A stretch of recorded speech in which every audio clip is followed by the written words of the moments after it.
নমস্কার বন্ধুরা, ঠাকুরের কথা চ্যানেলে আমি সকলকে স্বাগত জানাই। পরম গুরু শ্রী শ্রী রাম ঠাকুরকে প্রণাম জানিয়ে ঠাকুরের কথা নিয়ে প্রতিদিনের মতো আমি অন্তরা আপনাদের কাছে। সকল বড়দেরকে প্রণাম জানাই। সকল বন্ধুরা ভালো থাকবেন, সুস্থ থাকবেন এই কামনা করি। আজকে ঠাকুরের কথায় রাম ঠাকুরের কথা গ্রন্থ থেকে ডক্টর ইন্দুভূষণ বন্দ্যোপাধ্যায়ের কথাই আপনাদেরকে শোনাব। ঠাকুর বলেছিলেন, কোনো অর্থপরিচিত ও অপরীক্ষিত লোকের উপর সেবার ভার ন্যস্ত করিতে নাই। আজকের পর্ব আমার এই ঘটনা নিয়ে, সঙ্গে থাকবেন। শুরু করছি ঠাকুরের কথা ডক্টর ইন্দুভূষণ বন্দ্যোপাধ্যায়ের কথায়। আমি তখন বিডন স্ট্রিটের মেসেই আছি। এখন আর ইহাকে মেস না বলিলেও চলে। আমি আর আমার 3 জন আত্মীয় বামুন চাকর লইয়া সেখানে থাকিতাম। একদিন এক ভদ্রলোক আসিয়া সংবাদ দিয়া গেলেন যে পরের দিন প্রাতকালে ঠাকুর আমার এখানে আসিবেন। উকিলবাবু সেখানে না থাকাতে আমরা অত্যন্ত আরাম বোধ করিলাম। আমার এক দূর সম্পর্কে আত্মীয়া গঙ্গা স্নান উপলক্ষে কলকাতায় আসিয়া আমাদের ওই বাসাতেই ছিলেন। এরূপ একটি অদ্ভুত স্ত্রীলোক জীবনে অতি অল্পই দেখিয়াছি। তিনি সধবা, কিন্তু স্বামীর ধার বড় একটা ধারিতেন না। নিঃসন্তান হওয়ায় অনেকটা ঝাড়া হাত পা ছিলেন। কোনো একটা সুযোগ পাইলে এখানে সেখানে যাইয়া 2-4 মাস কাটায় আসিতেন। তাহার বয়স তখন 50-এর উপরে, সেই জন্য কেহ বিশেষ কিছু মনেই করিত না। ধর্মের নামে তিনি সকল বিরুদ্ধ সমালোচনা উড়াইয়া দিতে চাইতেন। স্বামী, সংসার, আত্মীয় পরিজন সকলেই মায়া মরীচিকা মাত্র, সেই জন্য তিনি তাহাদের সংস্পর্শ এড়াইতে চাইতেন। ইহাই ছিল তাহার এই বিশ্বদৃশ্য আচরণে কৈফিয়ত। সকলে জানিত যে তিনি আহার এক প্রকার ছাড়িয়া দিয়াছেন, সামান্য ফলমূল খাইয়া থাকেন। এক কথায় তিনি নিজেকে একজন ধর্মপরায়ণা নিষ্ঠাবতী সাধিকা বলিয়া জাহির করিতে চেষ্টা করিতেন, এবং প্রথম পরিচয়ে কেহ কেহ যে প্রতারিত না হইত এমন কথাও বলিতে পারি না। আমি ইহাকে পূর্বে কয়েকবার দেখিয়াছিলাম এবং ইহার আচরণ সর্বদা পছন্দ না করিলেও আমার মনে ইহার প্রতি বিশেষ কোনো বিদ্বেষ ভাব ছিল না। সুতরাং উকিলবাবুর উপস্থিতিতে যেরূপ সন্ত্রস্ত হইয়া উঠিয়াছিলাম, এক্ষেত্রে সেরূপ কিছুই হইল না। ঘনিষ্ঠভাবে মিশিবার সুযোগ না হওয়ায় এক ভদ্রমহিলার প্রকৃত স্বরূপ আমার কাছে তখনও অজ্ঞাতই ছিল। ইনি ঠাকুরকে চিনিতেন এবং ইহার কথাবার্তায় তাহার প্রতি একটা সশ্রদ্ধ ভাবই প্রকাশ পাইত। প্রতাপবাবু এখানে নাই। ইনি ঠাকুরের ভার, সেবার ভার স্বচ্ছন্দে লইতে পারিবেন, এইরূপ ভাবিয়া আমি বরং আশ্বস্তই হইলাম। ঠাকুর আসিবেন শুনিয়া ভদ্রমহিলা গদগদ স্বরে বলিলেন, রাম আসিবে? কি ভাগ্যি, কি ভাগ্যি! তোমার বরাতেই আমার এই সৌভাগ্য। এবং আমার মাথায় হাত বুলাইতে লাগিলেন। যাহাই হোক, পরের দিন সকালবেলা প্রায় 9টার সময় ঠাকুর আসিয়া পৌঁছালেন, সঙ্গে একজন অপরিচিত ভদ্রলোক।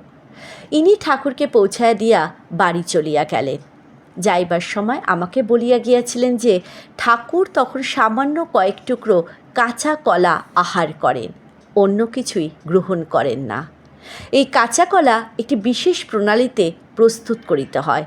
টুকরোগুলো একটু বড় বড় করিয়া কাটিয়া পরিষ্কারভাবে ধুইয়া ভালো ঘি এবং মাখনের স্যাতলাইয়া লইতে হয়, এবং পরে একটু নুন ও গোলমরিচের গুঁড়ো মাখাইয়া ভাপে সিদ্ধ করিতে হয়। আমি নিজে বাজারে যাইয়া দেখিয়া শুনিয়া কয়েকটি ভালো কাঁচা কলা লইয়া আসিলাম। ভালো ঘি ঘরেই ছিল, ইকমিক কুকারও একটা ছিল। আমি পুঙ্খানুপুঙ্খরূপে দিদিকে সমস্ত ব্যাপারটা বুঝাইয়া দিয়া তাহার উপরে এই কাঁচকলা প্রস্তুতে ভার অর্পণ করিলাম। তিনিও তৎক্ষণাৎ স্নান সারিয়া ফেলিলেন এবং ইকমিক কুকার, কাঁচকলা ইত্যাদি লইয়া পাশের ঘরে চলিয়া গেলেন। ইতিমধ্যে প্রভাতবাবু আসিয়া পড়িলেন। তিনি পূর্বেই জানিতেন যে ঠাকুর আসিবেন। 9টার ভেতরে স্নান হার সারিয়ে তিনি চলে আসিয়াছেন। কি একটা কারণে 2 দিন কলেজ বন্ধ ছিল। প্রভাতবাবু বললেন যে এই 2-3 দিন তিনি এখানেই থাকবেন। বাড়িতেও সেইরূপ ব্যবস্থা করিয়া আসিয়াছেন। জামা ছাড়িয়া ঠাকুরকে প্রণাম করিয়া প্রভাতবাবু স্থির হইয়া বসিলেন এবং কিছুক্ষণ ঠাকুরের সঙ্গে নানাবিধ কথাবার্তা চলিল। ইতিমধ্যে দিদি একখানা রেকাবিতে ঠাকুরের জন্য 6-7 টুকরো কাঁচা কলা লইয়া আসিলেন। ঠাকুর একটি টুকরো তুলিয়া মুখে দিয়াই হাত দিয়া রেকাবিখানা সরাইয়া দিলেন। দিদির অনুরোধ সত্ত্বেও ঠাকুর কিছুতেই ওই কাঁচা কলা গ্রহণ করিলেন না। দিদি যে বিশেষ অপ্রস্তুত হইয়াছেন এরূপ কিন্তু মনে হইল না, যেন একটু রাগতভাবেই রেকাবিখানা লইয়া চলিয়া গেলেন এবং ঠাকুরও একখানি চাদর মুড়ি দিয়া শুইয়া পড়িলেন। ব্যাপারটা কিছুই বুঝিতে পারিলাম না। প্রভাতবাবুকে কথাটা খুলিয়া বলিলাম এবং তাহাকে লইয়া পাশের ঘরে যাইয়া অনুসন্ধান করিয়া দেখিলাম যে কুকার মোটে জ্বালানোই হয় নাই, ঘি যেমন ছিল ঠিক তেমনই রহিয়াছে। আমি অবাক হইয়া গেলাম। মানুষ যে এমন কাণ্ডজ্ঞানীন দায়িত্বজ্ঞানীন হইতে পারে তাহা স্বপ্নেও কখনো ভাবি নাই। বামুনের নিকট জিজ্ঞাসা করিয়া জানিলাম যে রান্নাঘরে উনানে একটা ছোট অ্যালুমিনিয়ামের কড়ায় কাঁচা কলা সিদ্ধ করিয়া দিদি তাহাতে নুন এবং আর কি মিশাইয়া ঠাকুরের নিকট লইয়া গিয়াছেন। উনানে তখনও আঁচ ছিল। প্রভাতবাবু তাড়াতাড়ি আরেকটি কাঁচা কলা কাটিয়া ওই ভদ্রলোকের নির্দেশে মতো ঘিয়ে স্যাতলায় লইলেন এবং পরে নুন ও গোলমরিচ মাখায়া কুকারে চাপায়া দিলেন। কিঞ্চিত অধিক আধ ঘণ্টা পরে সে কাঁচাকলা আনিয়া দেওয়া হলো। ঠাকুর সব কয়টি টুকরোই তৃপ্তির সহিত গ্রহণ করিলেন। আহারের পর ঠাকুর বলিলেন, কোনো অর্থ পরিচিত ও অপরীক্ষিত লোকের ওপর সেবার ভার ন্যস্ত করিতে নাই। ঠাকুর এ যাত্রায় 2 দিন আমার বাড়িতেই ছিলেন। দ্বিতীয় দিনও প্রভাতবাবু ঠাকুরের আহার্য প্রস্তুত করিয়াছিলেন। দিদিকে কাছেও ঘেঁষতে দেওয়া হয় নাই। বৈকালে ঠাকুর আমাকে প্রভাতবাবুর জন্য ভালো মাছ আনাইতে বলিলেন এবং আমি নিজে বাজারে গিয়া একটি উৎকৃষ্ট গঙ্গার ইলিশ কিনে আনিলাম। বাড়ি আসিয়া শুনিলাম যে মাংস রান্না হইতেছে এবং এক ভদ্রলোক ঠাকুরের জন্য কিছু আম ও রাবড়ি দিয়া গিয়াছেন।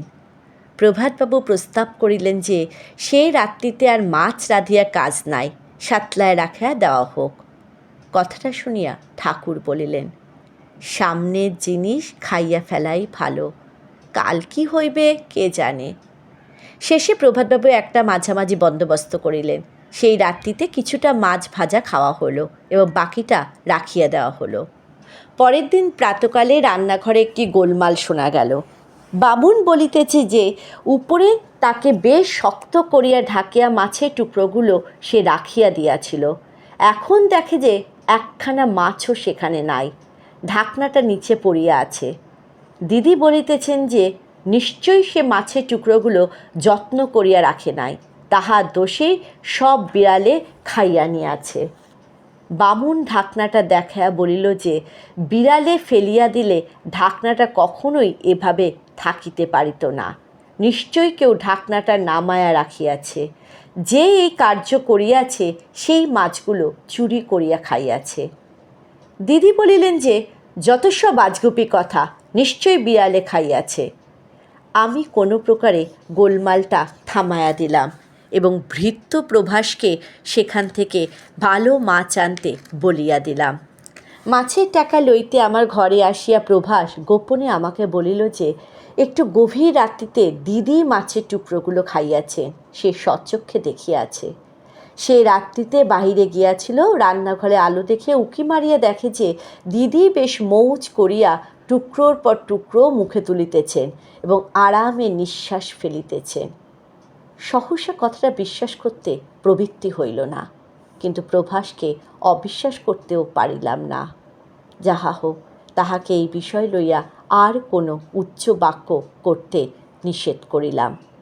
কথাটা শুনিয়া প্রভাতবাবু বলিলেন, ঠাকুরের কথা না শোনাতেই এই বিভ্রাট ঘটিয়াছে। এমন ভালো মাছটা শেষে কিনা দিদির পেটে গেল। সেদিন প্রভাতবাবুর বোধ হয় হঠাৎ মনে পড়ে গেল কাঁচকলার ব্যাপারটা দিদির সঙ্গে বোঝাপড়া করিয়া নেওয়া হয়নি, তাই তিনি দিদিকে কথাটা জিজ্ঞাসা করিতে বসিলেন। আমি ভাবিয়াছিলাম দিদি অত্যন্ত লজ্জিত অপ্রস্তুত হইবেন, কিন্তু ভুল। দিদি প্রভাতবাবু অনুযোগটাকে মোটেই আমলি আনিলেন না। বেশ সপ্রতিভভাবে বললেন, কেন, তাতে কি হয়েছে? কাঁচকলা সিদ্ধ আগুনের জালে হইতে পারে, ভাপেও হইতে পারে। তাহা যে আবার ঘিয়ে সাতলাইতে লইতে হয় এমন কথা জীবনেও শুনি নাই। রামের যত সব আজগুবি ফরমাস, ইহার পর আর কোনো কথা চলে না। হঠাৎ একসময় দিদি ঠাকুরের পায়ে মাথা ঠেকিয়া প্রণাম করিলেন এবং পরে তাহাকে জিজ্ঞাসা করিলেন, রাম, আমার কি কোনো ব্যবস্থাই করবে না? তোমাকে বলিয়া বলিয়া যে হয়রান হইয়া গেলাম। ঠাকুর বলিলেন, আপনাকে তো বলিয়াই দিয়াছি, পতি সেবাই ধর্ম। এই কথাটায় দিদির বেশ একটু আতে ঘা লাগলো এবং তিনি দেখলে মোটেই তা সহ্য করতে পারলেন না। দিদি তেলে বাগুনে জ্বলিয়া উঠিলেন এবং বলিলেন, এসব বাজে কথা তোমার কাছে কে শুনতে চায়? আসল কথাটা বলো। ঠাকুর বলিলেন, আসল নকল তিনি কিছুই জানেন না, এক কথাই জানেন এবং তাহাই বলিয়াছেন। পরে বিশদভাবে পতিব্রতা ধর্ম কি, পতিসেবা কাহাকে বলে ইত্যাদি বুঝিয়া দিদিকে বললেন। দিদির দিকে চাহিয়া মনে হইল তিনি নিতান্ত তাচ্ছিল্যের সহিত কথাগুলো শুনিতেছেন এবং ঠাকুরের কথা শেষ না হতে হতেই তিনি সেখান থেকে চলে গেলেন। জয় রাম, জয় গোবিন্দ।